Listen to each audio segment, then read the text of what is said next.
పరుగులెత్తడం ఎందుకు, పరుగులెత్తండి ముందుకు. పూర్తి వివరాలకు చదవండి రేపటి సాక్షి దినపత్రిక. మీరు మొన్న ప్రమాదం జరిగినప్పటి నుంచి ఇవాల్టి వరకు మొత్తం ఫాలో అవుతున్నారు. అసలు అంత పెద్ద ప్రమాదం, రెడ్ కేటగిరీకి సంబంధించినటువంటి ప్రమాదం, ఇటువంటి ప్రమాదం సమయంలో అన్ని శాఖలు సమన్వయంతో పనిచేయాలి సార్. ఏ ఒక్క శాఖ నిర్లక్ష్యం వహించినా మరికొన్ని ప్రాణాలు పోతాయి. అలాంటిది సమీక్ష కూడా జరపలేదు. మొదటి రోజు సమీక్ష కూడా జరపలేదంటే ఏంటి నిర్లక్ష్యం? నమస్తే అండి. దురదృష్టకరం ఆ ప్రమాదం. గతంలో కూడా ఇప్పుడు ఎల్జీ పాలిమర్స్ జరిగింది. ఎల్జీ పాలిమర్స్ జరగగానే మొత్తం అధికార యంత్రాంగం మొత్తం అప్రమత్తం అయ్యి అక్కడ వాళ్ళకి సహాయాలు చేయడం అవన్నీ చూసాము. ఇప్పుడు అయితే ఏమైందంటే ఈ ప్రమాదం జరిగిన తర్వాత దాదాపుగా 15 గంటల పైన పట్టింది ప్రభుత్వానికి స్పందించడానికి. అక్కడ ఉండే కలెక్టర్కే దాదాపు 4 గంటలు పట్టింది సమయం స్పందించడానికి. వెంటనే స్పందించలేకపోయారు. అంటే ఏం జరుగుతుంది అంటే వీళ్ళకి ఎందుకు సమాచారం లేకుండా పోయింది అధికారులకి, ఆ జిల్లా యంత్రాంగానికి, ఆ తర్వాత రాష్ట్ర ప్రభుత్వానికి అనేది అర్థం కాలేదు. తర్వాత రెండో రోజు మాత్రం ముఖ్యమంత్రి, ఉప ముఖ్యమంత్రి వాళ్ళు మాట్లాడుతూ ఇది దురదృష్టకరం అంటూ మాట్లాడారు. రెండో రోజు ముఖ్యమంత్రి కూడా అక్కడికి వెళ్ళి పలకరించి వచ్చారు. కానీ వాస్తవం ఏంటంటే అసలు అధికార యంత్రాంగం ఇంత పెద్ద 17 మంది చనిపోయిన ఒక సంఘటనలో అధికార యంత్రాంగం వెంటనే స్పందించి ఉండాల్సింది.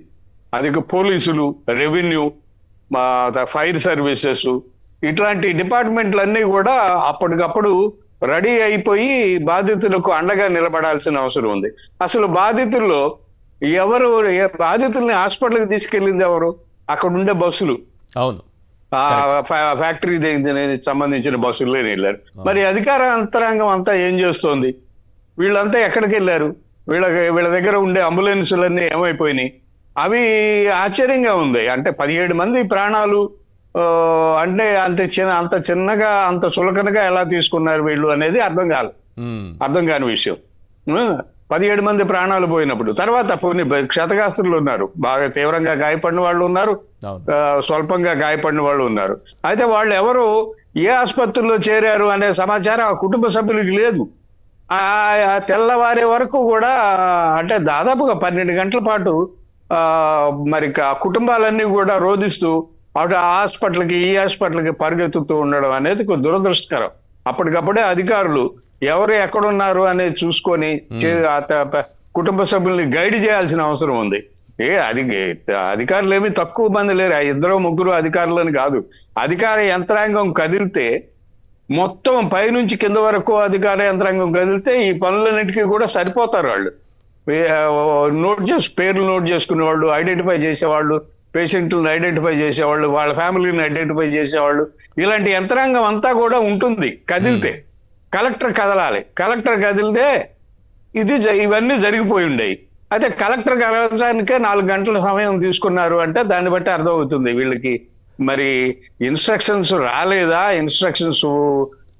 ఇన్స్ట్రక్షన్స్ ఉంటేనే పనిచేస్తారా ఏంటి అనేది అర్థం కాలేదు.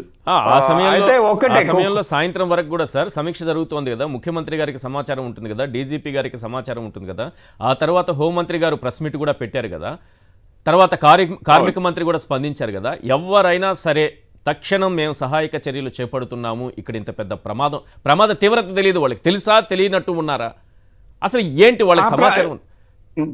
నాకు తెలిసి వీళ్ళు మొదట రియాక్ట్ అయ్యే టయానికి వీళ్ళకి ప్రమాద తీవ్రత అయితే తెలియలేదు, ఎంతమంది చచ్చిపోయారు ఏంటి అంటే సమాచారం కమ్యూనికేషన్ లోపం అనేది చాలా ఎక్కువ. అప్పటికే అన్ని టీవీ ఛానల్లో ఈ వార్తకు సంబంధించి చాలా పెద్ద ప్రమాదం జరిగిందని, ఛిద్రమైనటువంటి శరీర భాగాలు కూడా గేట్ల మీద, అక్కడ ఉన్నటువంటి ప్రహరీ గోడల మీద, వీటి మీద పడింది అనేటటువంటి వార్త వస్తూ ఉంటే కనీస సమాచారం లేకుండా పోతుందా ప్రభుత్వానికి? అదే అర్థం కాని విషయం. అంటే వీళ్ళకేమీ దాని మీద ఊరికే మామూలుగా స్పందించారు తప్ప దాన్ని సమస్య తీవ్రతను దృష్టిలో పెట్టుకొని వాళ్ళు స్పందించినట్టయితే కనిపించలేదు హోంమంత్రి గాని, కార్మిక శాఖ మంత్రి గాని. వాళ్ళ తర్వాత నిదానంగా సమాచారం తెప్పించుకొని ఆ రెండో రోజు మాట్లాడడం, ఆ రెండో రోజే హోంమంత్రి కూడా వెళ్ళారు, ఆ రెండో రోజే ముఖ్యమంత్రి వెళ్ళారు. అవి రెండో రోజు పొద్దుటే హోంమంత్రి వెళ్ళారు. అవును. ఇది అంటే ఇంత సమయం ఎందుకు పట్టింది ప్రభుత్వానికి అది మధ్యాహ్నం స్పందించడానికి? 1:30 గంటల సమయంలో జరిగింది సార్. మధ్యాహ్నం 1:30 గంట సమయం పడితే నెక్స్ట్ డే మనకి స్పందించడానికి ఎంత సమయం కావాలి, అక్కడికి వెళ్ళడానికి ఎంత సమయం కావాలి ఇప్పుడు ఉన్నటువంటి పరిస్థితులు? అదే ఇప్పుడు సంఘటన రాత్రిపూట అయితే జరగలేదు, అది పగలే జరిగింది. పగలే జరిగింది కాబట్టి నీకు బోల్డంత టైం ఉంది చేతిలో.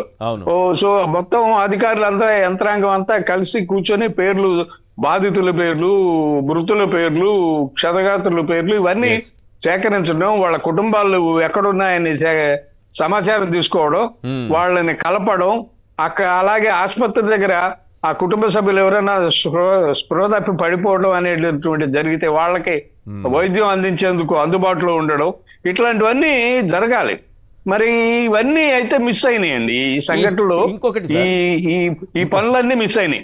ఇంకొకటి ఏంటంటే ముఖ్యమంత్రి గారు అక్కడికి వెళ్ళినప్పుడు వాళ్ళని పరామర్శించినప్పుడు సరే బాధితులు ఏదో గోడు వెళ్ళబోసుకొని ఆయన నిలదీసినటువంటి పరిస్థితి, ఇంత వైఫల్యమా అని అది పక్కన పెడితే మీడియాతో మాట్లాడుతూ మళ్ళీ జగన్మోహన్ రెడ్డి గారి వైఫల్యం, దీనికి రాజకీయ రంగు పొలవడం ఏంటి? దీనికి అవసరం అసలు? జగన్మోహన్ రెడ్డి గారు ప్రభుత్వం దాని వైఫల్యం అని చెప్తారు, ఇంకేదో మాట్లాడతారు పరిశ్రమల గురించి.